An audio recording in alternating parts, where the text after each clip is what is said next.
Hi, please kindly subscribe to this channel, One Forum News, for the best. In fact, Turkey is in tears.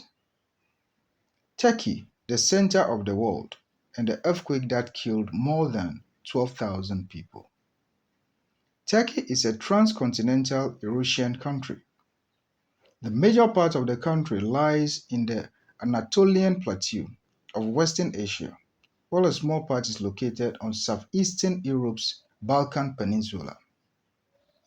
The country has a north-south extent that ranges from about 300 to 400 miles, and it stretches about 1,000 miles from west to east. Turkey is bounded on the north by the Black Sea, on the northeast by Georgia and Armenia, on the east by Azerbaijan and Iran, on the southeast by Iraq and Syria, on the southwest and west by the Mediterranean Sea and the Aegean Sea, and on the northwest by Greece and Bulgaria. The capital is Ankara, and its largest city and seaport is Istanbul. It has a population of about 84 million, and the president is Recep Erdogan. According to calculations made by the physicist Andrew J. Woods in 1973 in San Diego, the geographical center of the Earth was marked as 150 kilometers southeast of the Turkish capital Ankara, making Turkey the center of the Earth. But has that really contributed to the recent earthquake on Monday, February 6, 2023? The first earthquake in Turkey was very big.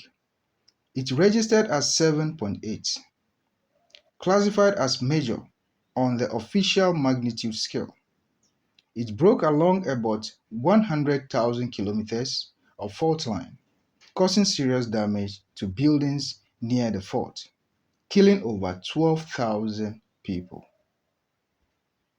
Professor Joanna Walker, head of the Institute for Risk and Disaster Reduction at University College London, said, I quote, "Of the deadliest earthquakes in any given year, only two in the last 10 years have been of equivalent magnitude, and four in the previous 10 years.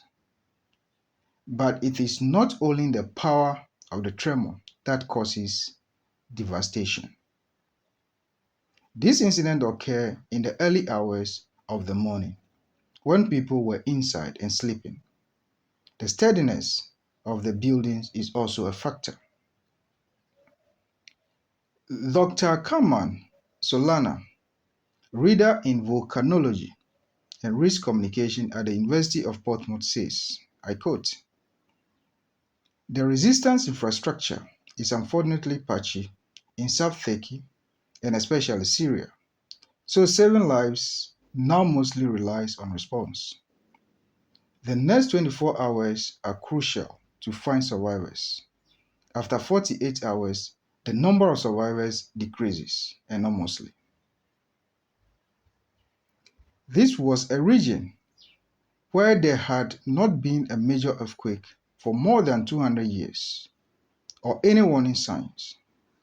So the level of preparedness will be less than for a region which was more used to the dealing with earth tremors. Someone may ask, how some earthquakes occurs or how do they occur? What is important to know is the earth crust is made up of separate bits called plates that nestle alongside each other. These plates often try to move but are prevented by the friction of rubbing up against the adjoining one. But sometimes the pressure builds and until one plate suddenly jerks across, causing the surface to move. In this case of Turkey, it was the Arabian plate moving northwards and grinding against the Anatolian plate. Friction from the plates has been responsible for the very damaging earthquakes in the past. On 13th August 1822, it caused an earthquake registering 7.4 in magnitude, significantly less than the 7.8 magnitude recorded on Monday in Turkey. A lot of people are still missing in Turkey, including a Ghanaian football player, Christian Atsu, who was earlier allegedly rescued